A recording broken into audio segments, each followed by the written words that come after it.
皆さんこんにちは、こんばんは、てしもです。ヒーリングができるクリスタルセットや個人ヒーリングを販売しているオンラインストア、てしもヒーリングもよろしくお願いします。今回はインナーチャイルドを癒すヒーリングを行います。こちらはコミュニティの投稿で募集した時にリクエストいただいたヒーリングになります。ありがとうございます。このヒーリングはインナーチャイルドの癒しが必要と自覚している方も、特に問題を感じていない方にも、ハートから背中や喉にかけて痛みや圧迫感があったり、落ち込み、不安感や停滞感など不調を感じている方にもおすすめです。どなたにもそれぞれに合った形で癒しが促されて、きっと嬉しいヒーリング効果を感じていただけると思います。インナーチャイルドというのは簡単に言うと、自分の中にいる子供のような純粋な人格と言えるかなと思います。または人によっては虐待やトラウマが積み重ねられた人格の一部の可能性があります。実際これまでいくつかのヒーリングで子供みたいな小さな神様のような存在を皆さんのエネルギーの中に見たり感じたりしたことがありました。インナーチャイルドのヒーリングというと、ほとんどの方が子供時代のトラウマやその傷が原因となって、今の自分の状態に影響している辛い部分を癒すと考えるかもしれません。実際そうなんですが、私がヒーリングの研究実践をしていて実感したこととして、インナーチャイルドを癒すというのは、純粋な生き生きした他人の目や制約に縛られないリラックスした自分を表現できるようにするということがあります。これをやったら楽しそうだけど、もうそういう年じゃないよなとか、批判されるだろうとか、どうせ私には無理だからやめておこうなど、今までの経験や世間の言葉から自分が頭の中で作った制約を張り巡らせて、どんどんインナーチャイルドが出てこないようにしているのを解放することもインナーチャイルドの大切な癒しになります。なので、特にインナーチャイルドの問題を抱えていると自覚してなくても、このクリスタルヒーリングで高次元の感覚を持った子供みたいに純粋な自分を解放する方向でエネルギーが働くと思うので、皆さん楽しんでヒーリングを受けていただけたらと思います。リクエストのコメントには、深いインナーチャイルドの傷の根底にさらに癒しがなかなか進まない原因となっているものがあるようで、まるでいたちごっこですと書いてくださっています。私はこのコメントから暗さや重たさは感じず、むしろ慈愛や明るさ、ヒーラーである私に負担のない言い方をしようと気遣ってくださる優しさも感じました。でもこれは完全に私の想像でしかないんですが、そうして明るくこのことをお話ししてくださるけど、そのいたちごっこだなぁと何度も感じた時に、いつになったら癒されるんだろう、いつになったら例えば根深い孤独感や時々出てくるような自己否定や泣きたくなるような日がなくなるんだろうって感じてたんじゃないかなって勝手に思ったんですね。あくまでただの私の想像で同じではないのは分かってるんですが、私が時々そうなので、もしもこの方が似たような思いをされていたら、こういう話って知り合いや家族にする話でもないし、本格的にカウンセリングに通うか、スピリチュアルなワークをするか、一人で耐えるしかなくて辛いよねって勝手に思ったんですね。インナーチャイルドの癒しってヒーリングの中で多分トップクラスに重要で、なおかつ一度癒しが起こって少し違ってきたなと思っても、またさらに奥深い癒すべき層があったという感じで、人によっては何層にもなってるみたいなんですね。なぜかというと、インナーチャイルドがいる場所は、この工事のハートと言われているハイハートという小さめのチャクラのあたりで、傷がある方や現実への抵抗感、恐怖感が強い方ほど、インナーチャイルドを守る殻みたいなものが何層にもなっているようなんです。それにハートチャクラが閉じていると、ハイハートはもっと閉じている傾向にあるので、インナーチャイルドに到達する前に先にハートを開いた方がいいかもしれないし、もしくはインナーチャイルドを癒す前にハイヤーセルフとの分離を少し癒した方がいいかもしれないし、という感じで、多分いろんなパターンがありすぎるせいで癒しが進まないと感じる場合もあるんだと思います。とご説明しましたが、ここまでは私もそうだったんですが、インナーチャイルドの癒しって難しいと感じている方に安心していただきたくて説明した一つの意見、一つの説に過ぎません。なので、今お話ししたことは、そういう可能性もあるんだと思ったらもう忘れて大丈夫です。なぜかというと、本来そんな大切なヒーリングが難しいわけがないからです。ちょっと私もまだ説得力のある表現が見つからなくて伝わらないかもしれないんですが、このヒーリングに関しては特に癒すのが難しいという意識が信念になって抵抗を作ってしまう気がしたんです。ヒーリングを受けていただいてインナーチャイルドが解放されて、それが自分自身と一体となって本来のリラックスした自分で生きていける。それは本来はもともとそうなのだから簡単にできる。そう軽く思って今回ヒーリングエネルギーに自分を委ねてみていただきたいです。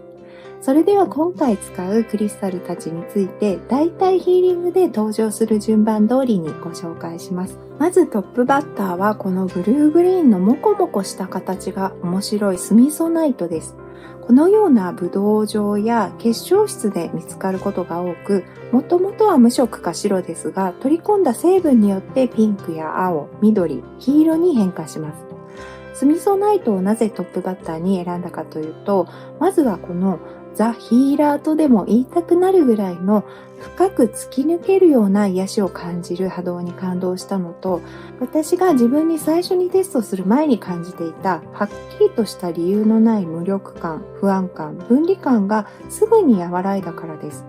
どのようにそれが起こったかというと、スミソナイトは大きなハイヤーセルフと小さな魂の表現の一部としての人間の私をつなげてくれました。最近私は人間としての自分が、例えば大きなこのような本来のエネルギーというか魂の中の小さな一部の物質的表現だと感じるようになったんですが、こことここが切り離されているような感じがしていたんです。でもスミソナイトを握ってハートに近づけただけで、スミソナイトの素材が自分に流れ込むように入ってきて、すぐに背中も突き抜けて淡いエメラルドの光の石が一気に自分を中心に広がり作られるようなビジョンが見えて、またそういう感覚もあって自分の実体が大きくなったのが分かりました。スミソナイトのひんやりと気持ちいい感覚が広がって、それが何かと分離されている不安感を解消し、自分がしっかりとしたスミソナイトのような明るく爽やかなエネルギーを持ったクリスタルになったように感じて、小さな魂の表現である自分の体や不安感や孤独感が詰まったハートにも流れ込んで、それらがごくごく一部だということに気づかせてくれたんです。自分がスミソナイトと一体化している感覚があるので、ある意味自分のことを考えてないような、考えたとしても外側から客観的に眺めているような自分がいて、大きなハイヤーセルフの中の一部として自分を捉えることができました。それにスミソナイトの波動がとっても気持ちがいいものなので、単純にそのことだけでも気分を良くすることができたんです。いろいろなクリスタルがあって、ハートに何かを聞いたり、何かを出させたりして癒しを促すクリスタルも多いですが、スミソナイトの場合は自分が小さな存在ではない、元々のハイヤーセルフ、つまり高次の自分の一部の表現で、その一部が分離しているように感じて、心身に不調が出ていたんだと気づかせてくれる石だと思います。とても実行力と包容力が高い石だと思いました。こんなに素敵なんですが、ちょっと値段が高いのと、何個も実際私が触ってみて原石の状態で、どれでもヒーリングに向いているかというと、そうでもないような気がしたので、ヒーリングクリスタルとしてそこまで一般的になってないのかなと思いました。でも本当に素晴らしい石です。スミソナイトはハート一体、ハイハート、喉、クラウンチャクラに大きく反応し、参考書籍でもインナーチャイルドに働きかけると紹介されています。まずこちらを使ってハイヤーセルフと一体であることに気づいたり、この明るいエネルギーが背中側に溜まりやすい深い悲しみや愛されていないと感じる不安感まで到達することによってストレスを解消し、インナーチャイルドが宿るハイハートに癒しが届くようにします。次にインナーチャイルドの癒し代表で、手下ラボにとってとっても大切なクリスタルであるダイオプテーズを使います。これもそうなんですけど、ダイオプテーズは去年ご紹介しました。奥深くまで到達する光の波動のおかげで、高次元のハート、ハイハートチャクラというものの存在を実感し、個人的にもまさに過去のトラウマによってもうブチギレて暴れ狂うぐらい悲しくて辛かった時に、胸の上に乗せてただ涙を流すことで乗り切ったり、豊かさを呼び込む空間浄化ではお金の循環に対するブロックを外してくれて、豊かさを成長させるようなエネルギーの動きを感じました。また、こんな色が存在するのかと思うほど魅力的な鮮やかなグリーンで、視覚から入る生命力にあふれるエネルギーも感じます。オンラインストアでお迎えしていただいた方からも、見ただけで涙が止まらなかったなど、感動のお声をいただくことが多いクリスタルです。ダイオプテーズの波動は自分の影になっていた部分まで光を当てることができます。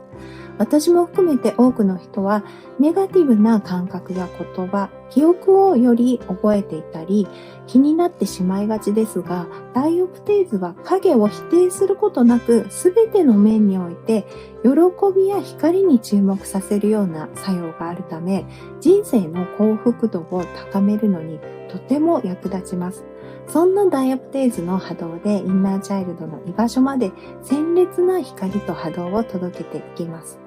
そして次は癒しの次の段階として、こちらの青緑っぽいフローライトの結晶を使っていきます。こちらもフローライトを紹介した時にもお話ししたんですが、ハイハートによく反応するクリスタルです。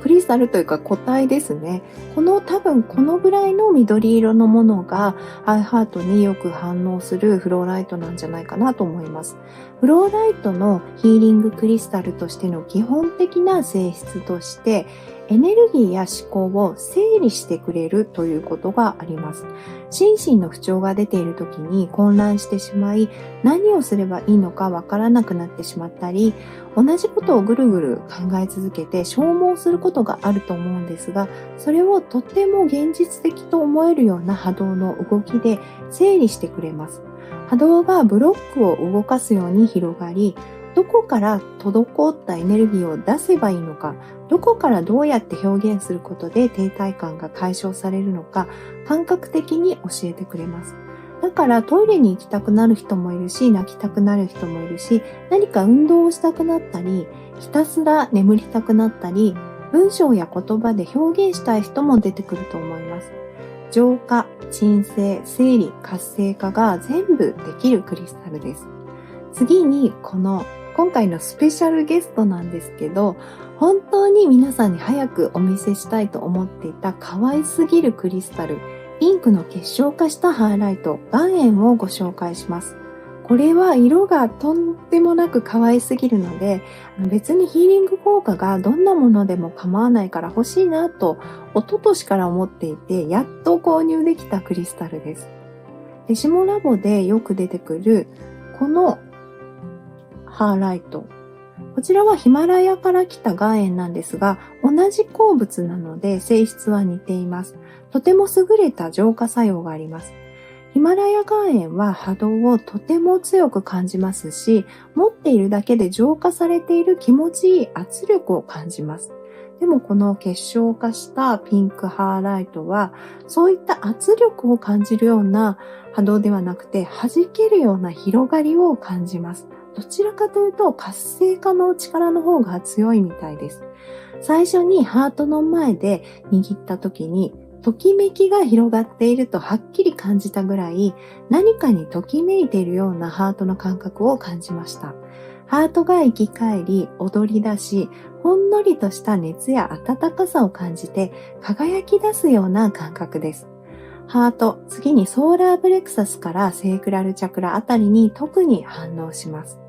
このピンクハイライトを使ってインナーチャイルドを癒した後のハート全体を活性化していきます。最後に仕上げにこのクリソコラを中心に置いたグリッドを作ってみました。クリソコラはインナーチャイルドに直接関わるわけではないんですが、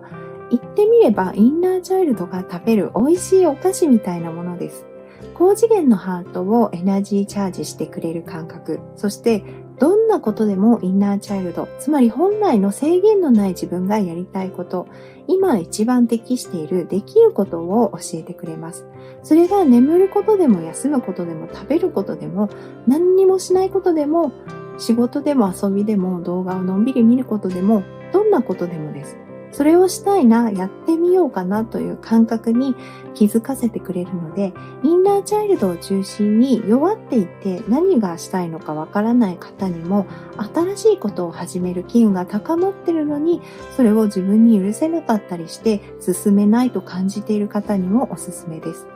あとはサポートとして、ローゾフィア、モルガナイト、サチャロカローズアゼツライト、グリーンファイヤーアゼツライト、レピドライト、ハニー&クリームアゼツライトを使います。あと、このセレスタイトも全般的に使っていきます。